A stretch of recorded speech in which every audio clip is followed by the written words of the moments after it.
When you're a competitive athlete, you learn very quickly how strong you are or how energetic you are, all of those things. But it could very well be that there's a lot of people who have an equally as good a body as you have, that performs just as well, that is as muscular, let's say in bodybuilding, there's exactly the same kind of proportions in all of those things.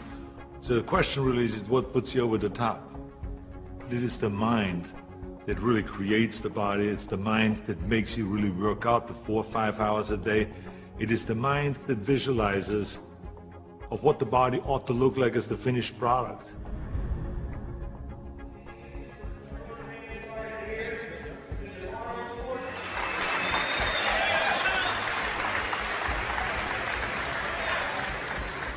Hello everybody. For the last 2 years I've been doing exhibitions like this all over California in various institutions, in prisons, in hospitals and so on. And I've been having a great time, and it's a very satisfying thing for me to do, to spend one day every month to come to one of those places and to help the guys with their training and so on. When I used to do seminars on how to become a champion, I would always ask people, why do you want to be a champion? Or what do you want to accomplish? Why are you training? And they will, if a guy will get up and he will say, well, I want to train because I think that if I get muscular and I feel like I'm getting the kind of definition, then I maybe can enter a bodybuilding competition. I said, sit down. I said, if you think this way, you're going to be a loser. You're never going to make it because there's no maybe. You got to get up and say, I want to be a champion.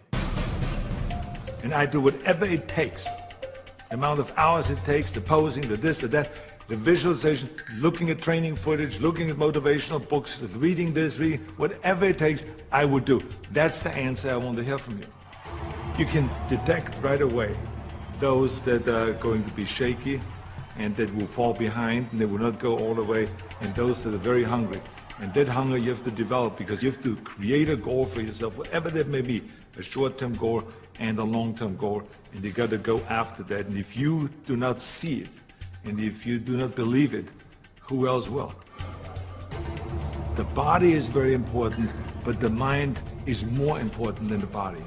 You have to visualize what that body ought to look like in order to make it win, because that's what creates then the will that you need to go to the gym every day. The will that makes you go and do the 4 steps, the will that makes you go beyond and you do your 500-pound reps in the squats and you can't do another rep and your body is shaking. It's the will that makes you go one more time down and struggle up one more time. And so it's all of this, so the mental aspect that motivates you and that makes the difference between you being in the gym full of joy and looking forward to doing that extra rep and looking forward to doing those extra 100 reps in the sit-ups and working past the pain barriers. That all is the mind. That's not the body. So this is why I think the body is very important, but the mind is more important than the body. So you got to go to the gym and feel like every rep that you do is getting you one step closer to that goal, to make that vision that you have turn into reality. And that's why when you look at pumping iron, for instance, you can see that we always had great joy in the gymnasium. And people always were saying, why would you laugh and have a good time? You're working at 5 hours. Well, we did because I knew that every workout, every 5 hours would get me closer to becoming the Mr. Olympia or the Mr. Universe or the Mr. World and all these things. And I think that if you think that along the way you're not going to fail, then you're blind. Because there's no one that I've ever met, no matter how successful they are, that haven't said that they had their failures along the way. You have to. I mean, the only way that you really know that you can lift 500 pounds is if you're willing to fail.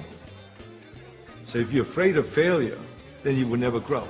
The people that grow the furthest are the people that really don't care.